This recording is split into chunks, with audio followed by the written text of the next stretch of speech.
بسم الله الرحمن الرحيم. كيفكم اليوم؟ إن شاء الله طيبين.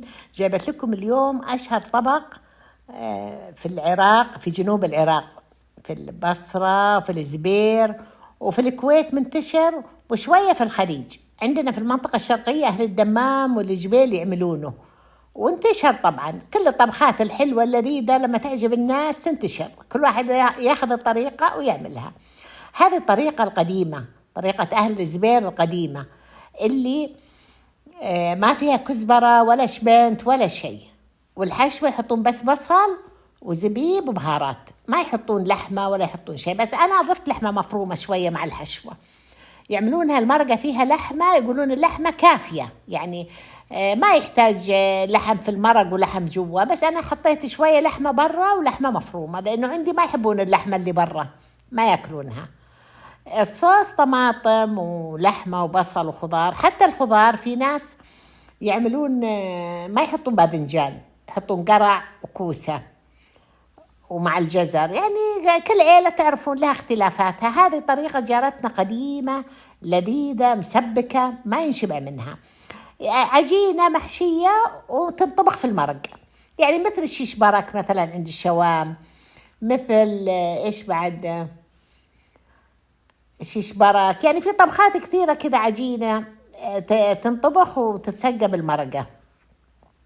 الرافيولي الإيطالي يعملونها بطحين البر الأسمر القمح. أنا خلطت اللونين الأسمر مع الأبيض، يعني يصير أخف شوية، مرة لذيذة. هي زي عندنا طبخة في ناجد المطازيز نفسها، بس المطازيز أقراص صغيرة، يسمونها مطازيز عشان يطزونها بالإصبع. يعملونها ما يرقونها بمرقة ولا شيء، يمسكون القطعة وبأصابعهم يطزونها لما تصير قرص صغير. وهنا يسمونها قبوط لأنهم بإيدهم يقبطونها، يقفلونها بإيدهم بعد ما يحشونها ويقفلونها كذا بالإيد عشان ما تنفتح. هي طبعا ما تنفتح. بصراحة من وجبات الشتاء اللي ما ينشبع منها، لذيذة جدا. حتى طبعا يعني مو في الشتاء، في كل الأوقات. الحين صاروا يعملونها دائما في العزايم، يعني من الأطباق المرغوبة اللذيذة.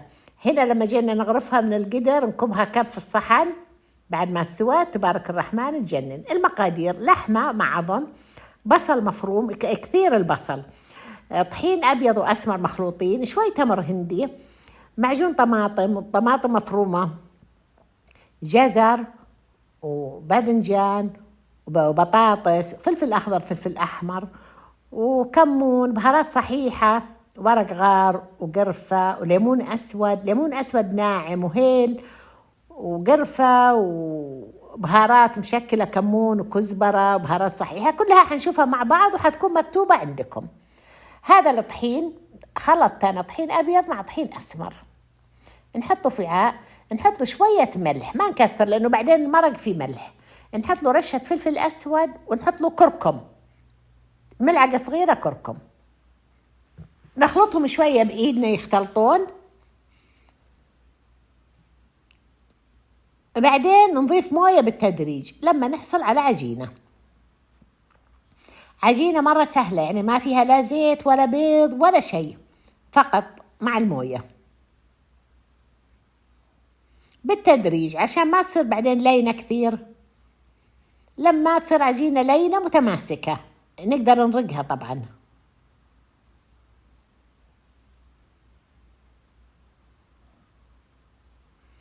نحط موية ونعجن لما نحصل على العجينة.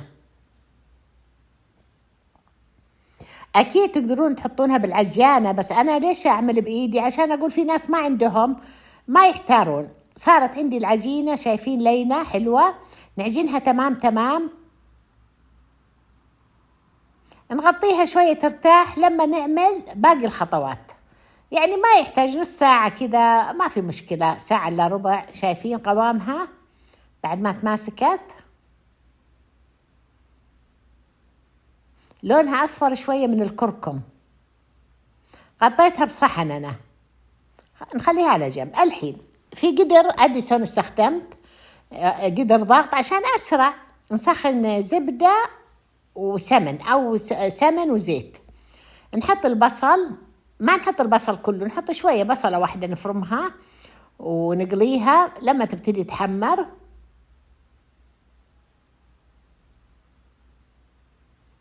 نحط البهارات الصحيحة، قرنفل وهيل وقرفة وورق غار، نقلبهم تمام. نحط الثوم ونقلب تطلع ريحة الثوم. نحط البهارات، كمون وكزبرة وبابريكا، شوي رشة كركم طماطم ومعجون طماطم. إذا تحبون الكاري حطوا شوي كاري. نغطيه لما ذوب الطماطم، نحط لها موية ونغطي القدر حوالي 40 دقيقة تستوي اللحمة.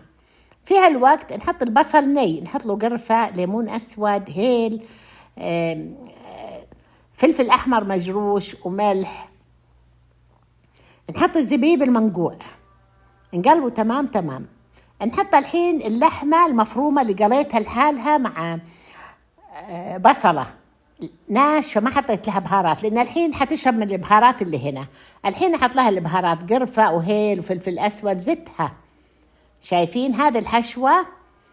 اللحمة مستوية لكن البصل ني. الحين أخذ قطعة كورة من العجينة وارقها. أول ترى بإيدهم يعملونها، ما يرقونها بالمرقة. نحط مليانة الحشوة لأنها بعدين تذبل، البصل ني رح يذبل. بعد ما نرقها نعملها كذا بإيدنا، ندحرجها تصير طويلة كذا.